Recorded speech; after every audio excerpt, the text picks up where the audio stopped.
Hey all, Josh here, and this is my review of Iron Man 2, easily one of the most anticipated movies of the summer, and one of the sequel to the biggest movies of 2008. Now, I have to say, was not a huge fan of the original Iron Man film, for a lot of reasons that I will delve into, but suffice to say, I didn't think it really had the momentum and charm that a lot of people say it did. To start, I think the story in Iron Man 2 is a lot more of a character drama than the original. It was much more of a superhero movie. And don't get me wrong, Iron Man 2 is of course a superhero movie as well, but there's tons of characters in this one, and unlike a majority of critics, I actually thought they all blended rather nicely, particularly the Avengers references that they're adding in the movie, which again, I'm not super knowledgeable of the comic base of the Avengers, seem to fit this particular storyline.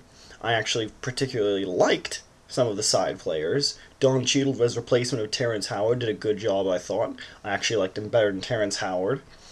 Scarlett Johansson turned in a surprisingly, I won't say good per se, but surprisingly acceptable performance as Black Widow, as Black Widow.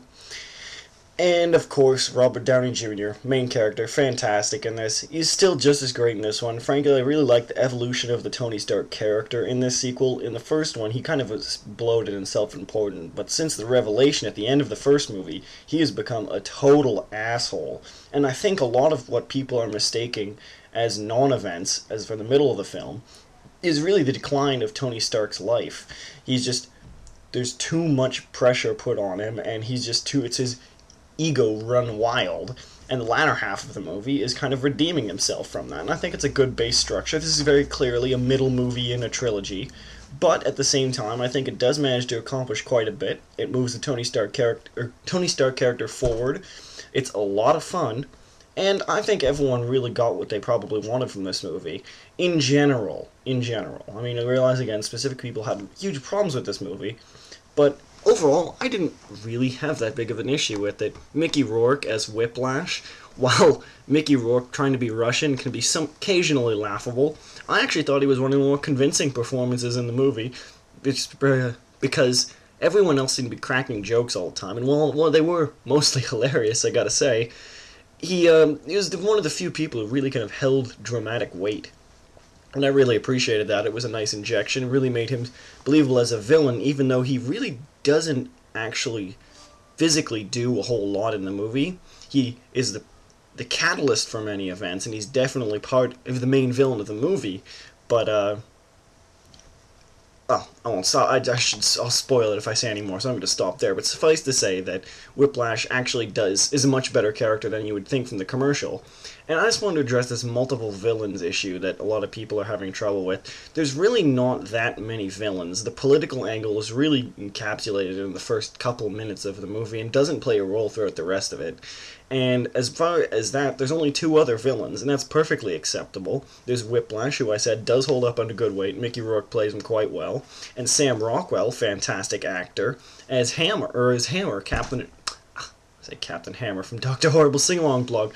But suffice to say, he is Hammer from another industry, from Hammer Industries, and he is Tony Stark's economic rival.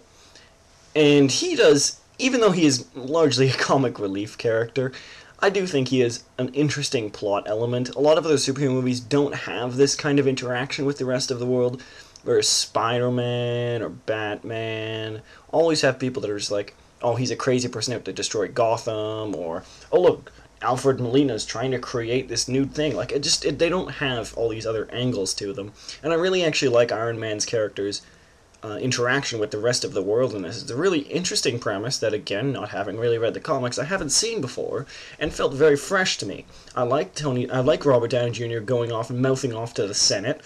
I liked Robert Downey Jr. going to his trade show expo and basically having Iron Man-themed cheerleaders in the background cheer him on as he makes his speech.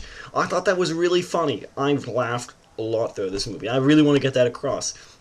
The story may not hold the dramatic weight of maybe the first movie did, but I honestly think that this is a much more fun movie.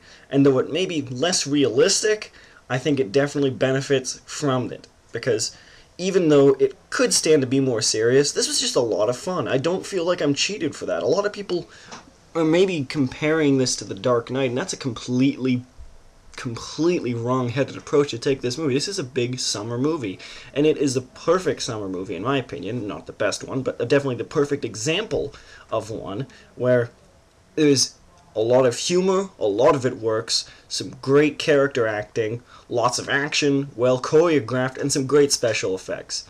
So overall, I really don't have so much to complain about. I realize there's a lot to talk about, and I'm undoubtedly skipping over quite a bit, but I'm going to jump to the romantic lead here. We have Pepper Potts, whose actor's name I can't recall, and I'm terribly sorry for that, but suffice to say, I think that she does a good job. Many other reviewers are saying that they lack chemistry throughout the movie, and that is because, again, I think Iron Man 2 relies a lot on its predecessor, and that this is very much a sequel in the middle of a trilogy, and you're supposed to carry over the relationship from that movie. It doesn't generate it as well as such in this movie, but taken in context, it makes a lot more sense. Particularly the chemistry between Robert Downey Jr. and Don Cheadle as War Machine, I don't think that's too big of a spoiler, it's in the commercials, is really great. I didn't expect it to be very good, because I'm not really a huge Don Cheadle fan, but he did a really good job in this. Even though there's really not a whole lot for his character to actually do, he plays it well. And lastly, Samuel L. Jackson is Nick Fury. What can I say? It's Samuel L. Jackson. Honestly, he really doesn't do a whole lot in this movie. He just kind of sits around and looks perturbed. But otherwise, he did a decent job. Overall, all the acting was pretty good in this movie. Most of it was really good, and while there was no crazy standout performance out in Robert Downey Jr., again, the villain didn't really live up to Tony Stark himself. There was definitely more of an antagonism this time around, and much more of a threat, and a climax that beat the crap out of the first movie, which I thought basically petered out at the end with a non-climax.